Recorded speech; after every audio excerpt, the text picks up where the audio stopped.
কৃষিকাজে অনেকে অতিরিক্ত কীটনাশক ব্যবহার করেন, যা মাটি ও পরিবেশের জন্য মারাত্মক হুমকির। এক্ষেত্রে মাটি ও পরিবেশে ক্ষতি করার কারণে কি গুনাহ হবে? অবশ্যই গুনাহ হবে। গুনাহের মাত্রা কম বা বেশি হতে পারে, কিন্তু যেই কোনো ক্ষতি মানুষের জন্য, পরিবেশের জন্য, পোকামাকড়ের জন্য যে কোনো ক্ষতির কারণ কেউ হবে, অবশ্যই তার ফলশ্রুতিতে তিনি গুনাহগার হবেন। হ্যাঁ, কতটা কোন মাত্রার গুনাহের গুনাহগার হবেন সেটা ভ্যারি করবে ওই অপরাধের মাত্রার উপরে, ক্ষতির মাত্রার উপরে।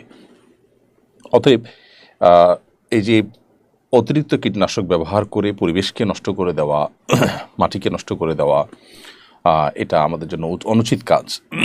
যতটুকু না করলে নয় ততটুকু আমরা ব্যবহার করলাম।